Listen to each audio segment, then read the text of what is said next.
welcome all to Mortals Watch the Day and part 1 of 8th Wonder, a short survey of RP postcard views focusing upon the opening of the Mersey Tunnel on 18th of July 1934.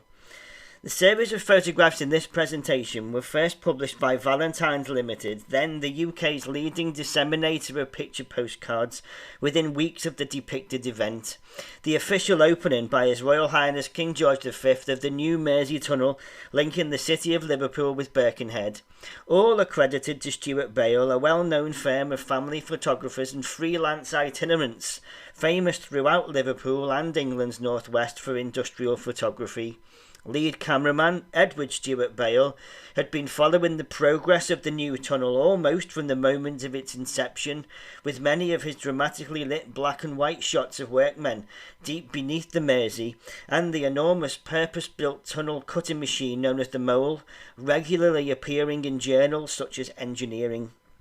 Popularly referred to as in 1934 as the 8th wonder of the world, as recently as 1933, the epithet of 8th wonder had been conferred upon movie monster King Kong.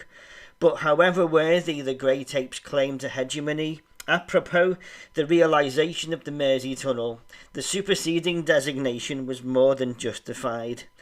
Construction had begun in 1925 under the auspices of consulting engineer Sir Basil Mott, City of Liverpool engineer John Brodie, and contractor of works Edmund Nuttall. The whole enterprise cost a staggering £8 million to complete, many hundreds of thousands of back-breaking man-hours, and the lives of a total of 17 men killed during the excavation and build. At the time of the official opening, the new Mersey Tunnel, at a length of 3.24 kilometres, was the longest road tunnel in the world. It would hold the record for being the longest underwater tunnel globally until 1955. Edward Stewart Bale's involvement in the photographs of the king and retinue at the opening of the tunnel, if at all, was probably confined to the first photograph in the series, captioned General View of the Tunnel Ceremony on Kingsway at Liverpool. This shot, taken from a window at St George's Hall overlooking St John's Gardens, is notable for its strong alignment of verticals, from the obsidian dark of the central pylon to the glittering gold of the tunnel canopy beyond, from the lantern and flagpoles carefully arranged around the tunnel entrance and even extending to the factory chimneys in the distance. The use of a telephoto lens to capture the full breadth of the 200,000 strong crowd of well-wishers and onlookers applauding the king's arrival here unnaturally compresses the scene to impart a general feeling of claustrophobia. But for all that, the incidental details recorded, especially of people risking life and limb to watch proceedings from the rooftops of several buildings along Old Haymarket on the far left, and a larger number of clerks and back office workers lining the domed roof of Blackburn Assurance Chambers on Dale Street over on the right, prove endlessly fascinating. That other members of the Stewart Bale family were present on the day is attested to by other plates in the series taken at roughly the same time in separate locations. King George V is photographed giving the opening speech, for example, in a photograph captioned His Majesty the King's Speech at the Tunnel Opening Ceremony, Liverpool, that shows the spectacularly decorative gazebo and proscenium stage erected for the occasion at Kingsway, with an embroidered liver bird ensign hung beneath the royal coat of arms.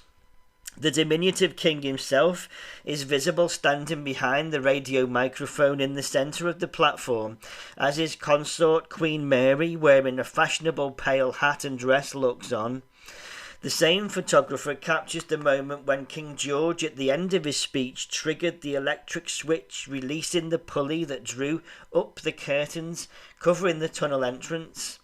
This plate, in which the normally taciturn monarch even appears to have a gentle smile playing out over his face, is again remarkable for incidental detail, in this case the appearance and demeanour of scores of people looking out from the windows of the technical school on Byrom Street in the background.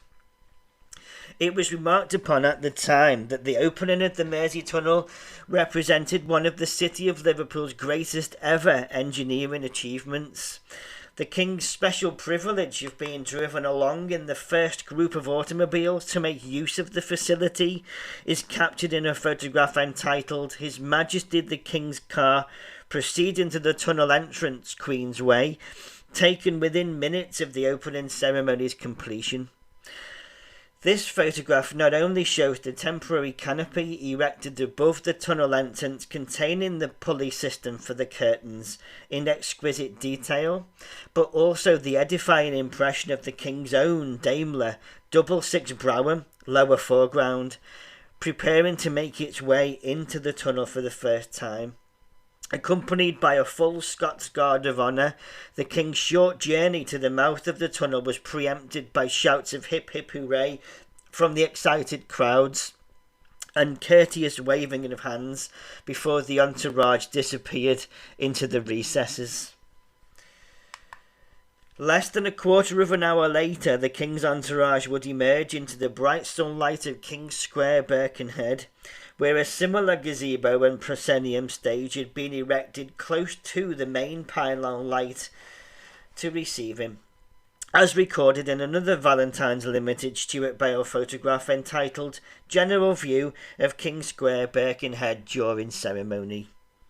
Also visible in this plate are two enormous painted portraits of the King and Queen that were positioned either side of the tunnel exit's ornamental arches in recognition of the royal opening.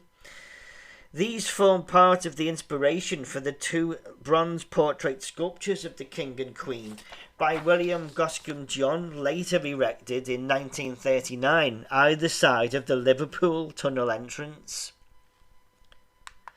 The final photograph in the Valentine series, entitled "His Majesty the King's Arrival at Birkenhead, King's Square,"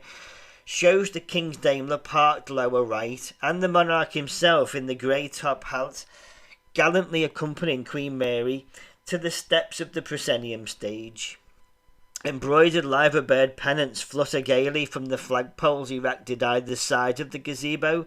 and the impressive lighting pylon, designed by Herbert Rouse, emerges in this vertical shot as a kind of mute sentinel watching over proceedings. Needless to say, the visit of King George V and Queen Mary to Liverpool to open the Mersey Tunnel, now already referred to by some locals as the Queen's Way, was arguably the most significant public event in Liverpool of 1934. Souvenirs and memorabilia remained in high demand for much of the rest of the year, and picture postcards of the type just examined, forming collectible albums, were very much part of that mercantile interest. As for the tunnel itself, after such a successful and high-profile inauguration, it rapidly became something of a tourist attraction and an object of fascination in its own right, provoking interest in the city of Liverpool far and wide, and going on to inspire ever more expansive tunnel projects in many other parts of the world.